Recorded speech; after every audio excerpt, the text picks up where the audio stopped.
Avant même de fêter ses 10 ans, elle valait déjà plus que certaines célébrités de Hollywood réunies. Fille d'un futur roi, née au cœur d'un conte de fées moderne, mais plongée dans un monde d'exigences royales, de pression médiatique et de fortune vertigineuse. Ce que peu savent, c'est que derrière ces sourires d'enfants sages, se cache peut-être l'avenir le plus controversé de la monarchie britannique.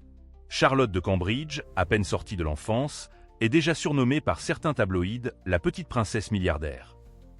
Une appellation qui choque, qui intrigue mais qui révèle un phénomène inattendu.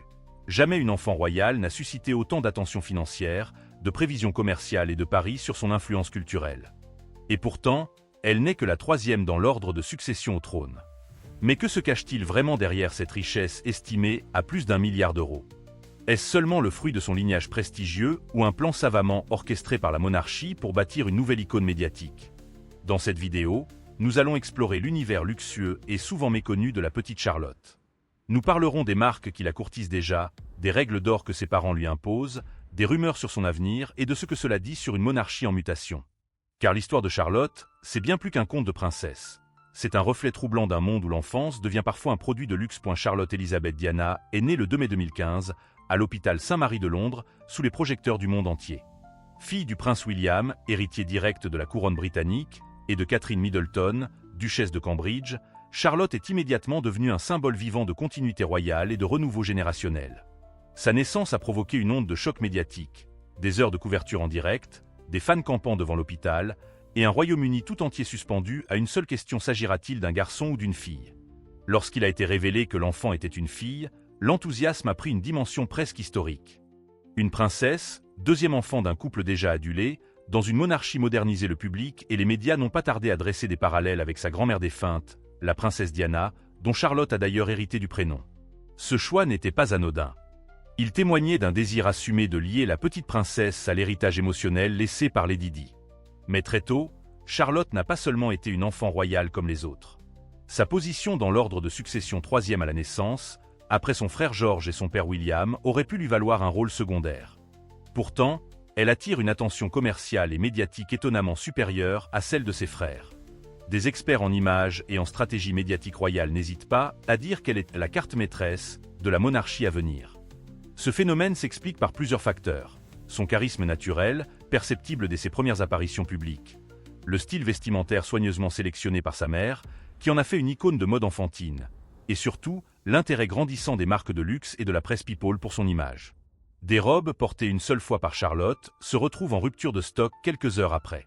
Ce que l'on appelle déjà l'effet Charlotte dépasse parfois même l'effet Kate ou l'effet George.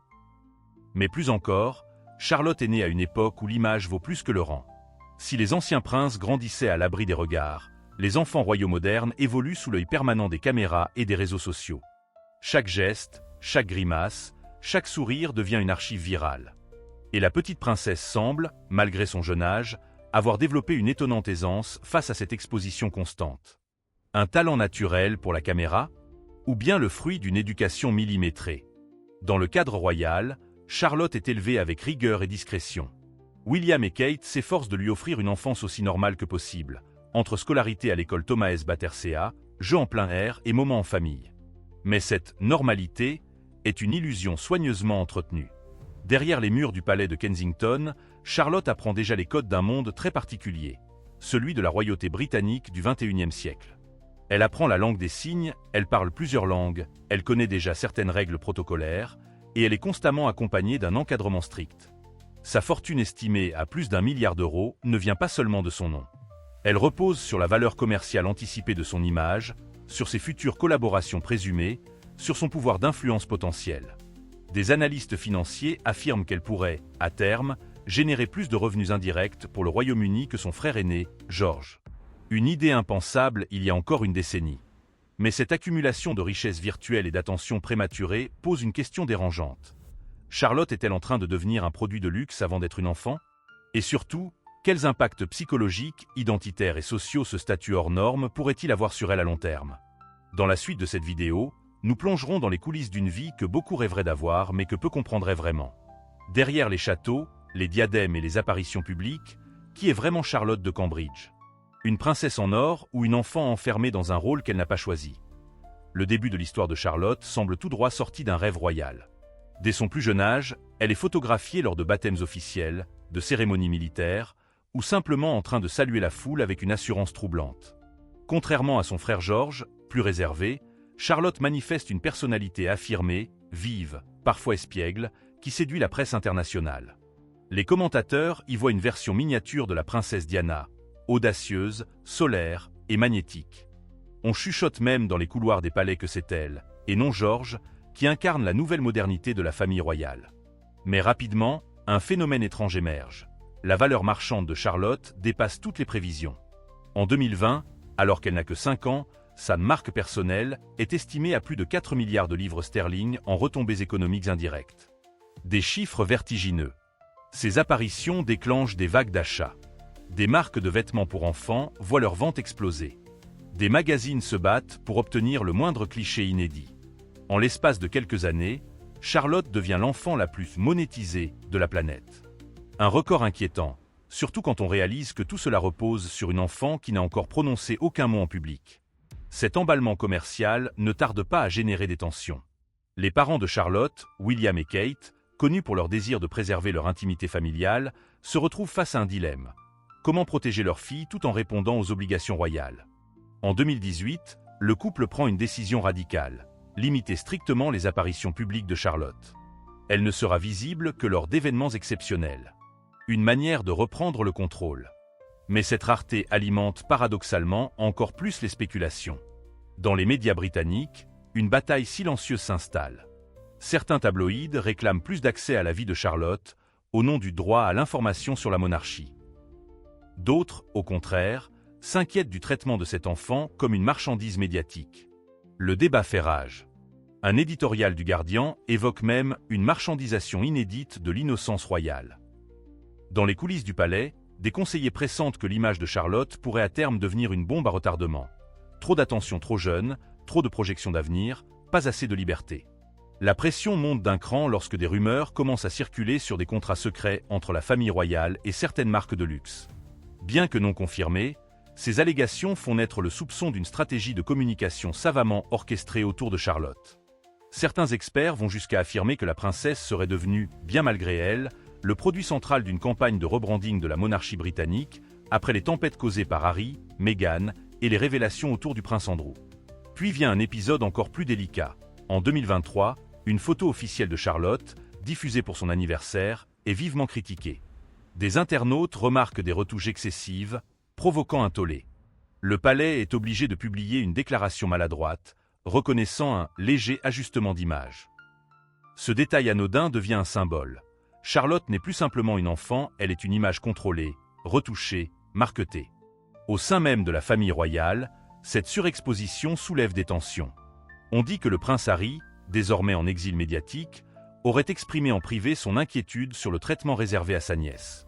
Une source proche affirme qu'il aurait confié « Charlotte risque de revivre ce que Diana a vécu, mais en pire, à l'ère numérique ». Et tandis que Charlotte continue de grandir, ses apparitions se font plus rares, mais chaque fois plus étudiées. Lors du jubilé de la reine Élisabeth II, elle attire tous les regards. Elle incarne à la fois l'avenir et le poids du passé. Elle sourit, elle salue, elle joue son rôle, mais derrière ce masque parfait, que ressent-elle vraiment? Est-elle une enfant libre ou déjà prisonnière d'un destin tracé dans le marbre de Buckingham? La montée en puissance de Charlotte, suivie d'une série de décisions de retrait, de polémiques médiatiques et de suspicions commerciales, dessine un schéma de montée et de tension. Et à mesure que son adolescence approche, les enjeux deviennent plus sombres, plus complexes. Dans la prochaine partie, nous lèverons le voile sur les vérités cachées, les émotions derrière le protocole et les sombres secrets de l'enfance dorée de Charlotte, l'héritière milliardaire. Pendant que le monde célèbre les tenues coordonnées de Charlotte avec sa mère, ou ses adorables révérences lors des événements officiels, une vérité bien plus sombre se trame dans l'ombre dorée du palais. Ce que peu de gens savent, c'est que la petite princesse vit sous une pression invisible, mais constante. Une pression de perfection, de conformité, d'image. Et cette pression, bien qu'enveloppée dans des rubans roses et des protocoles de contes de fées, laisse des cicatrices silencieuses. Charlotte ne peut rien faire sans que cela soit interprété, commenté, analysé. Une simple grimace devient un mème. Un silence devient une interrogation. Une robe devient un produit. Dès l'âge de 6 ans, elle aurait commencé à recevoir des formations spécifiques sur la manière de se tenir, de marcher, de parler en public, formation normalement réservée à des adultes en fonction. Une ancienne assistante du palais, sous anonymat, aurait confié « Charlotte est brillante, mais elle est déjà en train d'apprendre à cacher ses émotions. Elle sait quand elle est observée. Et elle l'est tout le temps. » Mais derrière le sourire de l'enfant modèle se cache une solitude royale. L'amitié est filtrée. Les jeux sont surveillés. Les sorties sont limitées. L'éducation, bien que moderne, reste encadrée par les exigences de la monarchie. Charlotte ne peut pas avoir de compte sur les réseaux sociaux, ni envoyer des messages à ses amis sans passer par des canaux vérifiés. Elle vit dans un monde où chaque interaction peut être une menace potentielle pour l'image de la couronne. Le plus troublant, c'est peut-être le contrôle extrême de son image publique. Les photos officielles sont minutieusement retouchées, recadrées, révisées. Des sources proches de la communication royale affirment que certaines images de Charlotte ne sont publiées qu'après validation par plusieurs niveaux hiérarchiques. Un ancien photographe du palais l'a résumé ainsi : « Ce n'est pas une image de Charlotte qu'on publie, c'est une version idéale de la princesse Charlotte. » Et ce contrôle n'est pas sans conséquences. En 2024, lors d'une visite à une école, une vidéo virale montre Charlotte, âgée de 9 ans, esquissant un sourire forcé face aux caméras. Un expert en comportement non verbal remarque une tension inhabituelle dans son langage corporel. L'extrait déclenche une vague de débats sur la manière dont la monarchie façonne les enfants. L'hashtag #LetCharlotteBeShield devient viral, forçant le palais à publier un communiqué inhabituellement émotionnel, affirmant que la princesse Charlotte est avant tout une enfant, que ses parents protègent avec amour et vigilance. Mais cette déclaration contraste avec une rumeur persistante, selon laquelle Charlotte serait destinée à jouer un rôle plus central que prévu dans l'avenir de la monarchie. Certains documents confidentiels, évoqués par des fuites diplomatiques, suggéreraient qu'elle aurait été identifiée très tôt comme un « levier d'image stratégique » en raison de sa popularité croissante. Une notion glaçante, une enfant considérée comme un outil de soft power, dans une monarchie en quête de modernisation. Le public, oscillant entre fascination et malaise, commence à s'interroger. La presse people continue d'encenser ses apparitions. Mais des voix s'élèvent. Des psychologues pour enfants, des anciens proches de la cour, même des célébrités engagées comme Emma Watson ou Jamila Jamil évoquent l'urgence de repenser l'exposition médiatique des enfants royaux. Un chroniqueur de la BBC écrit « Nous avons regardé Diana souffrir. Nous avons regardé Harry fuir. Allons-nous maintenant regarder Charlotte s'effacer sous le poids de nos attentes ?» Le moment le plus émouvant reste peut-être celui où, selon une rumeur relayée par un proche du personnel royal, Charlotte aurait demandé à sa mère, en pleurant, pourquoi elle ne pouvait pas être une petite fille comme les autres. Une question simple, mais déchirante. Et dans ce tumulte d'images parfaites et de vérités tues, une certitude émerge. Le plus grand luxe que Charlotte ne connaîtra peut-être jamais, c'est la liberté d'être simplement une enfant. À travers l'histoire de la princesse Charlotte. Ce que notre chaîne souhaite souligner, ce n'est pas seulement l'éclat fascinant d'une vie royale, mais aussi la complexité dérangeante d'un monde où l'enfance devient une monnaie et l'innocence, un produit de gestion d'image. Charlotte n'a rien demandé. Elle est née dans un rôle, dans un destin écrit à l'encre dorée, mais aussi à l'encre froide des stratégies de communication. Elle n'a choisi ni sa célébrité, ni sa fortune, ni le fait que des analystes financiers spéculent déjà sur sa valeur boursière potentielle. Et c'est bien là le paradoxe. Dans une ère où l'on prône la liberté, la diversité et le respect de l'enfance, Charlotte incarne à la fois l'icône parfaite et la victime silencieuse d'un système ancestral qui ne sait pas se réinventer autrement qu'en enveloppant ses enfants dans des mythes. Ce que nous pensons, c'est que Charlotte mérite mieux. Non pas plus de luxe, mais plus de silence.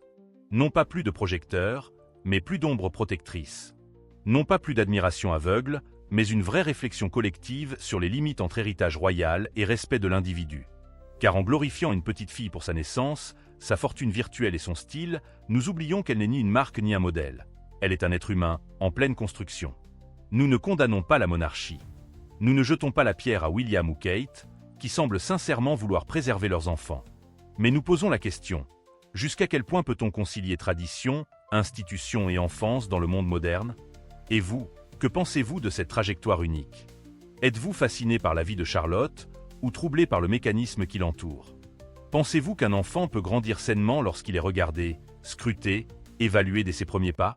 Croyez-vous que la monarchie peut encore évoluer sans sacrifier ses plus jeunes membres? Vos impressions, vos réactions, vos doutes comptent pour nous. Parce que derrière chaque figure publique, chaque idole, chaque visage qui fait la une, il y a une personne. Et parfois, une toute petite personne qui n'a pas encore les mots pour se défendre. Révélation célèbre ne cherche pas à juger, mais à comprendre, à dévoiler ce qui est caché sous la surface lisse des photos officielles. Et dans le cas de Charlotte, la révélation n'est pas seulement financière ou médiatique. Elle est humaine.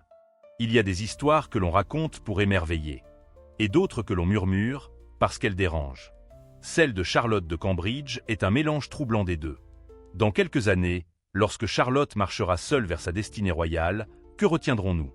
Sa fortune estimée dès la petite enfance? Ses adorables photos de princesse miniature? Ou bien cette étrange sensation que, dès sa naissance, quelque chose lui a été volé? Le droit à l'anonymat, le droit à l'erreur, le droit d'être simplement une petite fille? Il est trop tôt pour dire quelle femme elle deviendra. Sera-t-elle une figure de modernité, une rebelle discrète, ou une souveraine docile aux traditions? Personne ne le sait. Pas même elle.